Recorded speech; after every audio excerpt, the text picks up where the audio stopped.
Uma boa noite a todos, sejam todos bem-vindos no estudo de hoje, pedindo licença e a proteção de nosso Pai Oxóssi e nosso Pai Oxalá, para que nos ampare, nos direcione na nossa busca do conhecimento da fé, né? Então, bem-vindos os novos participantes, todos aqueles que buscam qualquer tipo de aprendizado, né? Uma evolução, uma compreensão maior da nossa religião, que é isso que a gente faz aqui toda semana, né? Todas as semanas a gente procura estudar, avaliar situações, trocar experiências, né? Mas acima de tudo, gente, que vocês aproveitem a literatura que nós temos. Então, para quem está entrando hoje, né? Então, nós estamos estudando o livro Orixá Exu, a sua fundamentação na Umbanda. É um livro de Rubens Saraceni, tá? Então, a gente está lá no capítulo 7 desse livro, e é um livro bem, assim, bem complexo, bem abstrato. A gente, na verdade, tem que traduzir muita coisa do livro, porque é uma literatura que não é, assim, de compreensão imediata. Você lê, você entende tudo já, né? Então, é importante até a gente ir devagarinho e traduzindo, para compreender. Mas o mais importante desse livro, mesmo sendo um pouco profundo, né, ele traz a compreensão do Orixá Exu na sua essência.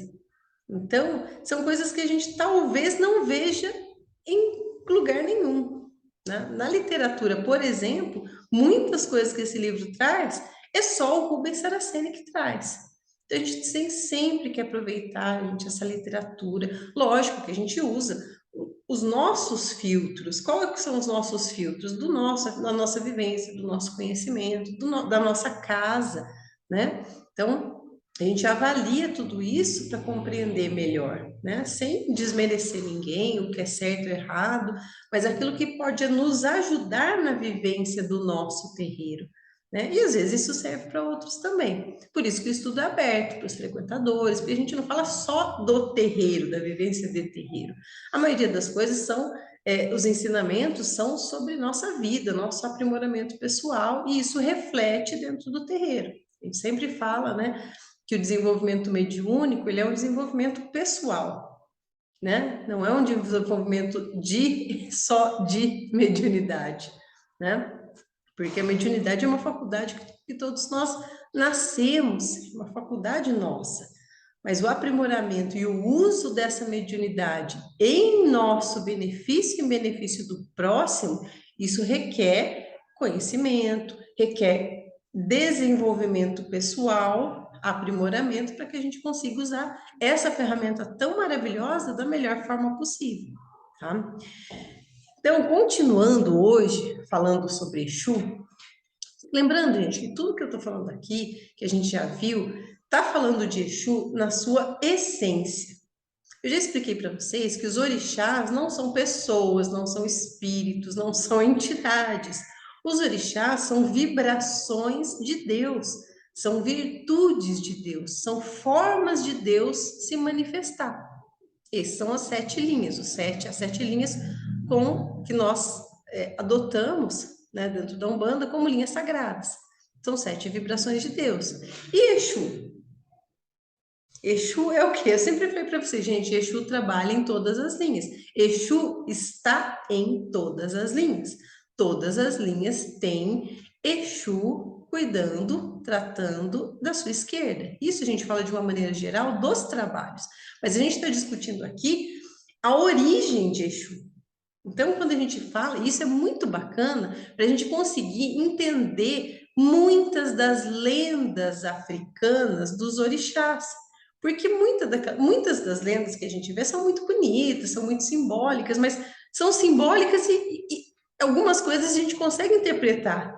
Outras a gente fica quebrando a cabeça, não é uma interpretação imediata, tão simples.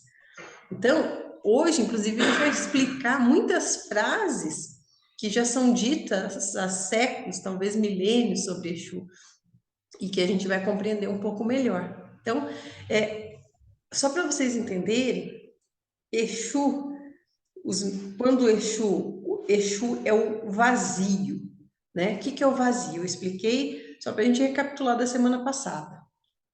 Dentro de Deus, no interior de Deus, não existia, só existia o interior de Deus, Deus por si só. Quando Deus iniciou a criação, pensa no Big Bang mesmo, tá? Vamos pensar no começo da criação, desta nossa dimensão que nós conhecemos. Então, no começo, né, o primeiro orixá, a primeira energia, a primeira coisa manifestada por Deus foi Exu. Por quê? Porque Exu é o vazio. Por que primeiro precisou criar o vazio? Porque não existia nada. Nada. Então, para ter alguma coisa, eu preciso ter um espaço vazio. Não espaço, mas eu preciso ter um vazio fora de Deus. E esse vazio é Exu. Exu é o vazio que veio primeiro na criação. Depois do vazio instalado, é que veio o espaço, ou seja, Orixá, Oxalá, que é o espaço infinito. Então, Exu é o vazio infinito, a possibilidade onde vão se instalar todas as coisas da criação, que veio a ser preenchida, porque o vazio é algo que pede para ser preenchido. Então, Exu veio primeiro para poder ter onde Oxalá se instalar, que é o espaço. E com o espaço vieram todas as outras coisas, todas as outras vibrações, todos os outros orixás, ou seja, todas as outras manifestações de Deus, em todas as suas formas. Então, compreendam isso de uma maneira muito, muito grande. Eu não estou falando de entidade aqui, eu estou falando da essência da criação. Então, dito isso, pensem que esse vazio, Exu em sua essência, Exu Orixá, não estou falando de Exu entidade. Então, Exu Orixá, ou seja, a essência divina de Exu, é esse vazio, ou seja, é onde vão ser colocadas as coisas. Tá? E por muitos Exus recém-vindos para a nossa dimensão, eles vêm, até ele fala nessa parte agora do livro, depois específico ali para o começo do capítulo 7, tá? Eles chegam, por ser recém-saídos do vazio, eles vêm, eles contraem muito os músculos e os movimentos. Às vezes trava até o médico. O que é travar? Fica tão contraído, e isso é comum nas primeiras incorporações de Exu. Agora vamos colocar a essência para nossas incorporações. É muito comum. Por quê? Porque vem tão assim, ó, vem tão torcido. Ah, então Exu se torce? É a contração dos músculos, gente. É aquela contração muscular. Chega até da cãibra, às vezes. Da cãibra nas pernas, nos braços. Você sente aquela contração, quando vem as primeiras incorporações. Porque isso é da essência de Exu. Não é porque ele é um diabo retorcido, entende? É a essência da energia dele. Nesse início, ela é contratora. E por isso, certas bebidas auxiliam esse destravamento. Não é que o Exu fica bêbado, pelo amor de Deus, tá, gente? A essência de certas bebidas ajuda a destravar no processo de incorporação e a equilibrar a incorporação, equilibrar nossa energia com a energia da entidade de esquerda que a gente está recebendo. Então, Exu tem essa utilização da bebida alcoólica, seja o marafo, né, a pinga, o uísque, uma outra bebida alcoólica, que ela ajuda, olha que diferente, até no livro ele coloca, que é um fenômeno que acontece com outras entidades também, tá? Então, isso acontece com pombagira, isso acontece com marinheiro, ele coloca lá. Quando o Exu começa a incorporar, ele está contraído, taciturno, ou seja, mais sombrio, às vezes meio bravo, meio assim, né? E depois do uso da bebida moderada, tá, gente? Exu não enche a cara, ele às vezes nem beber. tá? Às vezes só de utilizar nos pulsos, geralmente eles fazem a utilização do álcool, quem o médium não pode beber, usa no pulso, banha os pés, banha as mãos, tá? Então só o marafo e o charuto, o cigarro que eles utilizaram, ajuda a destravar. E com o passar do tempo, as incorporações de Exu ficam cada vez menos retorcidas, normalmente, tá? Isso não é uma regra, porque as entidades vão acostumando junto com nós esse entrave de energias que causa essa assim do Exu, vai ficando um pouco mais leve com o passar dos anos, tá? Até para quem nós fizemos, para quem tá chegando agora, nós fizemos um trabalho recente aí no cemitério, e os médicos que participaram, com certeza puderam perceber a diferença de incorporar Exu no cemitério e incorporar Exu no terreiro. É infinitamente mais leve, porque eles estão no campo sagrado deles. A atuação, então, a incorporação é muito mais leve, fisicamente. Eu digo fisicamente, né? Você não sente aquele, né, aquele retorcer, mas no início é comum, tá? Tô falando isso porque médiums podem perguntar, né? Ai, mas quando eu recebo, retorce os dedos, retorce os pés, retorce sim, é comum, tá? Mas com o passar do tempo, vai utilizando, né? Isso vai diminuindo essa contração, uma contração natural da essência da vibração. A mesma coisa com a pombagira. Depois da utilização das bebidas específicas que a entidade pede, que são bebidas, inclusive, utilizadas para equilibrar a incorporação, né? O marinheiro é a mesma coisa. O marinheiro é uma entidade que vem, né, de uma outra, de um plano aquático marítimo em que o movimento é constante. Fica 6 meses no mar balançando e depois pisa em terra para você ver se você para em pé. Entende? É o mesmo raciocínio. Não que é isso, tá, gente? O marinheiro não tá lá no barco. Não é isso. Mas é a energia que ele tá ali, ó, é a energia do mar, que é aquele de movimento constante. Quando ele vem em terra, incorpora no médium, o médium tá parado em terra. Então, às vezes, para ficar de pé, demora um tempo para se adaptar, né? Variando, claro, né? De médium para médium, sempre. Mas olha que bacana. Aí, isso agora é a parte mais intensa que se fala de Exu. A gente já viu, e todos nós sabemos, a gente já tem arraigado de outras culturas, de outras religiões, da imortalidade e da onipresença de Deus. Agora, raciocine. Deus tem várias vibrações, tem vários desdobramentos, tem várias formas de se manifestar. Deus Criador, tá? Uma delas é Exu. Exu, por ter essa mesma, Orixá Exu, por ter essa mesma essência divina, parte do Criador, ele também é onipresente, assim como Deus. Exu está em todos os lugares. Nossa, meu Exu me acompanha em todos os lugares? Ai, gente, aí vem, né?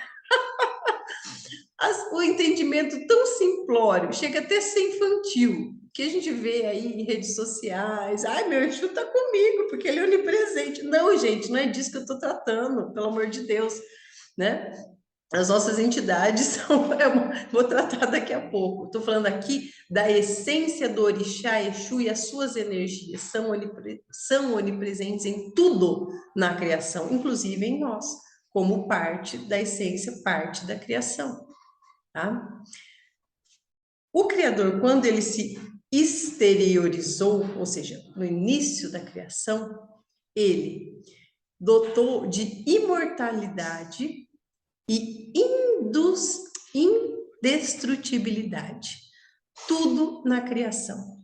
Tudo. Tudo na criação é imortal e indestrutível. Já vamos chegar lá, vocês vão entender o que eu vou falar. E tudo que ele criou depende de condições ideais, né, para sair de dentro dele para transformar em ideias ou estados concretos. Tá? Foi aquilo que a gente falou na semana passada. Na física moderna, existem leis, né? Lavoisier, que é a mais famosa. Na natureza, nada se perde, nada se cria, tudo se transforma. E isso a gente aplica, na verdade, dentro da Umbanda e para Exu também. Por quê? Se a gente pensar que tudo é imortal e é indestrutível, é óbvio que tudo na criação não morre, não se destrói, mas pode se transformar, tá? E quem é o grande transformador? É Exu. Exu é a energia com o seu vazio, é a energia que transforma e readapta. O quê? Tudo na criação. O vazio de Exu é o grande transformador, tá? Então, as coisas, pessoas, espíritos, tudo, muitas vezes precisam ser recolhidos no vazio de Exu para se transformarem, começarem um outro estado da criação. Olha que legal, né? Então, Exu tem a capacidade de abrigar dentro do seu vazio todos os outros estados, todas as outras energias e transformá-las. Entende? A essência divina de Exu, então, é divino mesmo. Só que, na África, que a gente tem o início da terminologia Exu, a palavra Exu é africana. Então, nós emprestamos expressões africanas, mas isso não quer dizer que nós estamos nos apropriando do culto africano. Uma outra hora eu vou tratar sobre isso, sobre essas polêmicas aí, né? De, se apropriam das matrizes africanas. Não, nós vamos chegar lá, tá? Mas só para vocês entenderem. Exu já era objeto de culto há milênios. E Exu não cuidava só de energia densa, energia negativa. Exu cuidava de tudo. Exu era um regente muito poderoso. E ele tratava de todas as questões que lhe era enviada, tá? Então ele foi querido e amado por milhões de pessoas no decorrer dos milênios. Eu falei para vocês lerem o livro O Guardião das Sete Cruzes, que trata da história do Exu Babim, que é o Exu das Sete Cruzes, né?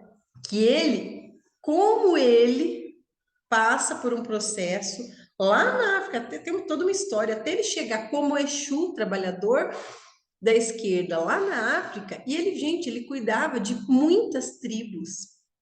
Mas cuidava do quê? De tudo. Cuidava da proteção, cuidava da fertilidade, cuidava de doença, cuidava de tudo. As pessoas iam, cultuavam o Exu, era Exu Babim, lá na África, e traziam todas as questões, todos os pedidos, né, para Exu.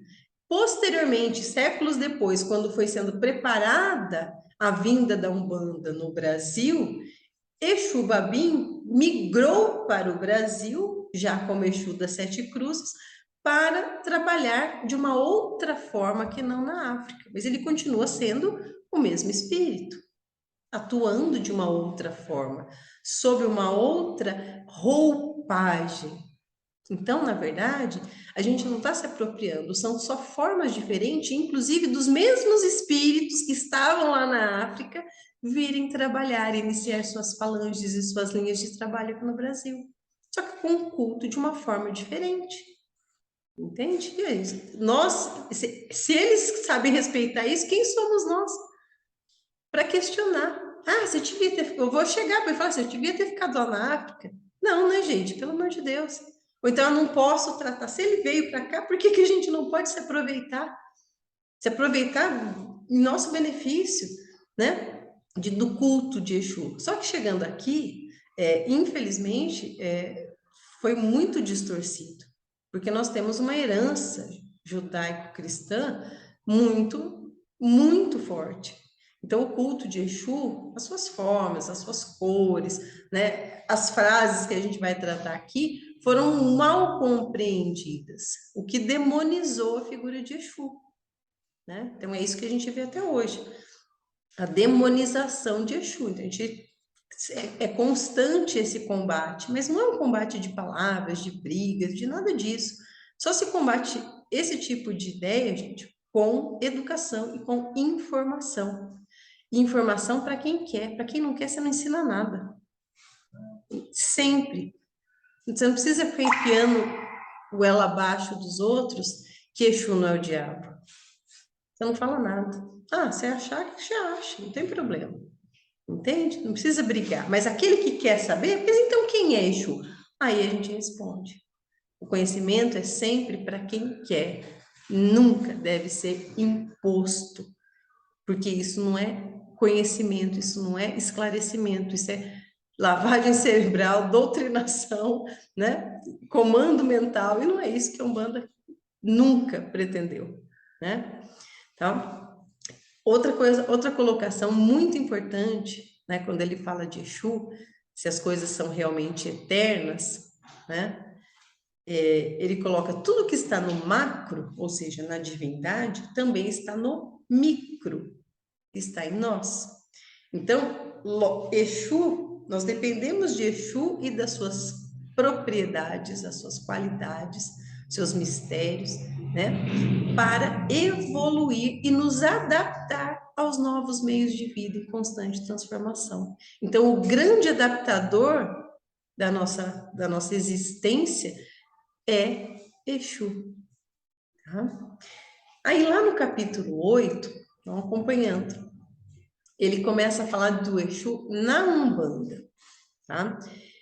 Ele fala, Exu Caveira não é o orixá Exu, assim como os outros Exus, Exu do Lodo, Exu Tranca-Ruas, não são o orixá Exu, né? Esses Exus de trabalho são resultantes da ação do mistério Exu. Mistério Exu, estou falando da vibração original de Exu, né? Então, existe o que a gente está tratando aqui não são de entidades, né? Então, todos os Exus, eles pertencem a algum estado, alguma vibração de Deus. Então, o Exu Caveira é um Exu regido pela vibração de Omulu, né? E assim com vários outros. Tranca-Ruas é regido por Ogum, né? Exu do Lodo é regido por Nanã. E cada um dos Exus tem a sua regência com um orixá. Por isso que Exu trabalha em todas as linhas de Umbanda. Não existe linha que não tem Exu. Tem o Exu do Ouro, que é Exu de Oxum. Exu Veludo, que é Exu de Oxum, né? Então, todas as vibrações têm à sua esquerda assentados Exus de trabalho que vão trabalhar na esquerda com aquelas peculiaridades de cada uma das linhas, né? Seja do amor, da fé, da geração, do conhecimento e assim por diante, tá? O que acontecia antes de Exu na Umbanda, e isso que é diferente do Exu trazido, a cultura de Exu trazido da África, tá? É que isso não existia. Não existia Exu de Oxalá, não existia Exu de Ogum. Exu era único, era um só, porque eles tratavam do orixá na sua essência divina. Entende? Não era incorporação. Tanto que até hoje, só para vocês terem uma ideia, em muitas das religiões de matrizes africanas, tá? As nações, nas várias nações do candomblé, não se incorpora Exu. Exu se cultua, não se incorpora. Existem aí, gente, imensas, né, variações. Aí você tem várias misturas de candomblé com umbanda e cultos regionalizados com características próprias. Então é de candomblé, mas tem preto velho. Então isso assim, isso aí são peculiaridades de cada trabalho, tá? Mas na Umbanda, de uma maneira geral, não tem Exu, não tem esse culto, não é da mesma forma esse culto único, né? E aí, quando veio Exu lá da África, lembra lá do livro que eu falei, do Guardião das Sete Cruzes? Quando veio esse Exu lá da África, tá? Para o Brasil, implantando, preparando para o nascimento da Umbanda, tá? Esse Exu foi um problema? Por que um problema? Porque a gente tinha essa cultura judaico-cristã e lá, quando veio para cá, a gente já era uma figura difícil da gente entender. E lá na África, ó, Exu é um orixá incontrolável. Nem os outros orixás conseguem controlar ele. Então, como, aí agora, como é que a gente lida com o Exu aqui? Ficou muito difícil para chegar, assim, de saber lidar mesmo, de saber lidar com o culto, tá? Exu, ele tem as regras próprias, tá? Tanto a forma de trabalho, as linhas das entidades, eles são diferentes das outras regências, dos outros orixás, né? Mas ele é um orixá independente dos outros e precisa ter uma forma de culto diferente. Então, quando veio para cá, os primeiros umbandistas, que tinham toda essa religião cristã arraigada na formação, eles tiveram, ele até o Rubens Saraceni fala, eles foram muito corajosos de aceitar, incorporar um orixá ou falanges desse orixá Exu que eles não conheciam direito, e o que conheciam falado lá da África é que era dificílimo de lidar, então eles foram corajosos de verdade, né? Então, eles eram totalmente diferentes. E quando eu falo, só para fazer uma pausa aqui, uma parte do livro, tá? Quando eu falo de início da Umbanda, eu não estou falando de Zélio de Moraes. O início oficial da Umbanda com Zélio de Moraes, lá em 1908. Oficial, formalmente. O Caboclo Sérgio Encruzilhadas veio e falou: ó, amanhã você vai lá que você vai receber, que vai iniciar a religião umbanda. Né? Então, esse foi o início formal. Mas antes disso, séculos antes disso, já existiam manifestações desses espíritos em diversos locais no Brasil. Muitos. Então, você tinha, assim, os antigos benzedeiros, cultos, que aí misturava, junto com cultos africanos, junto com cultos indígenas, que já recebiam entidades de Umbanda, só que não tinha o nome de Umbanda, mas o formato do trabalho já era muito parecido, já tinha muita coisa. Então, esse povo que fica brigando, falando que a Zélio não iniciou nada, que a Umbanda já existia antes, sem brigar e sem desmerecer. Entende? O objetivo não é esse, mas realmente a Umbanda já tinha sinais, já existia manifestações desses espíritos que foram trazidos séculos antes. Quem lê o Cavaleiro da Estrela da Guia percebe claramente como aquele espírito, ai, maravilhoso, divino, o que ele fez, gente? Ele, branco, europeu, conhece a cultura dos negros, vê a magia dos negros poderosíssima dos pretos velhos escravos, traz junto, conhece também a magia indígena, pagelança, toda aquela, eu falo magia, mas eles tratavam aquele misticismo, e ele começa a trabalhar tudo aquilo ao mesmo tempo, junto. Então ele já trabalhava caboclo e preto velho em meados de 1800.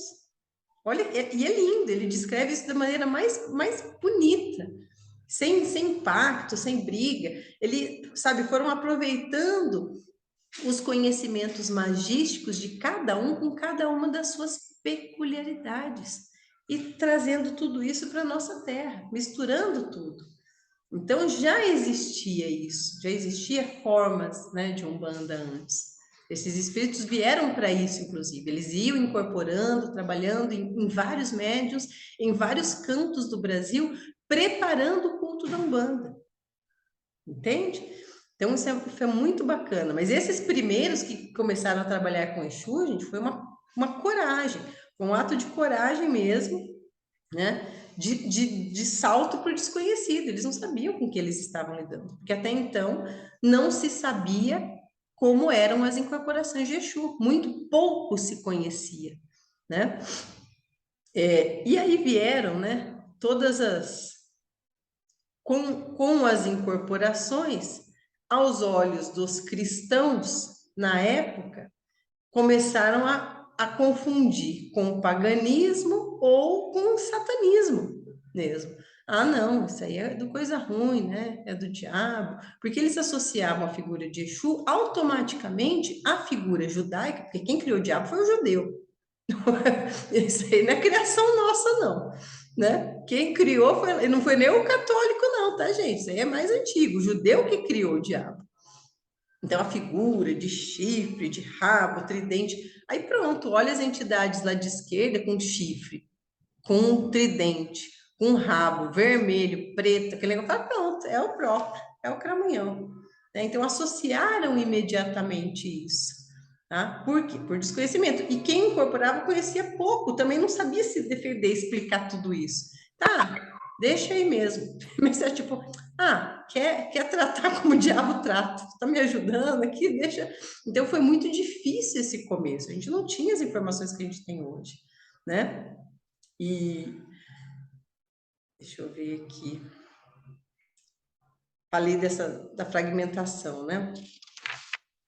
Vou passar lá um pouquinho mais adiante. Agora a diferença. Esse orixá, então, fragmentado, que veio da África, por que que eu falo fragmentado? Nós não somos religião de matriz africana, ok? Umbanda é brasileira. Ah, mas nós não temos matriz? Não, nós não temos. A nossa matriz não é africana, a nossa matriz é brasileira, tá? E nós respeitamos, utilizamos da nossa forma, de acordo com as hierarquias da nossa religião, várias influências e uma delas é a africana. Então, nós utilizamos o panteão africano, suas divindades, dentro da nossa religião, do trabalho de Umbanda, com as peculiaridades do trabalho de Umbanda. Mas a essência do trabalho, da magia africana, nós utilizamos, não nos apropriamos. Como eu expliquei, esse espírito que estava lá, né? Leiam o livro do Deus Chubabim, vocês vão entender. O espírito foi convidado para vir para cá e ele veio trabalhar de uma outra forma. Então, nós nos beneficiamos com graça divina, de permissão desses espíritos virem trabalhar no nosso solo. Então, nós temos essa influência, tanto da matriz africana, quanto indígena, quanto hinduísta, tá? Oriental e assim tantas outras. Então, nós nos servimos dessas várias formas de manifestação de magia, entende? Mas nós não somos de culto africano, não tem nada a ver. Por isso que, assim, respeite o sagrado do outro. A nossa intenção, como umbandistas, não é desrespeitar a forma que o candomblé cultua Exu. A nossa intenção, como umbandista, é utilizar, né, aprender com essa energia, com essa vibração de Exu, que não é africana. Africano é só um termo, entende? O termo, as imagens, isso tudo é africano. Agora, a essência é de Deus. Não falei que o Exu está desde lá da criação, lá do Big Bang? Então, Exu não é africano. Entendam isso? A gente não está se apropriando. A gente está utilizando de uma das vibrações de Deus na nossa vida. Então, isso não é apropriação, não é desrespeito. Você não pode fazer e falar assim, não, Exu é bom, é Exu da Umbanda, no candomblé, não sei o quê. Aí, meu amigo, aí você está desrespeitando o sagrado do outro. Né? Então, é na Umbanda que vieram as formas de falange de Exu totalmente diferentes. Então, aqui eu tenho Exu das sete encruzilhadas, Exu sete porteiras, tranca-roxo, veludo, Exu do lodo, Exu, né? Todas as falanges de Exu que vieram, né, trabalhar de uma forma diferente dentro da Umbanda. Então, Exu na Umbanda é diferente de Exu no Candomblé. Mas é diferente no quê? Na forma de trabalho. A essência divina de Exu é a mesma. Então, várias dessas frases que a gente vai falar aqui, que são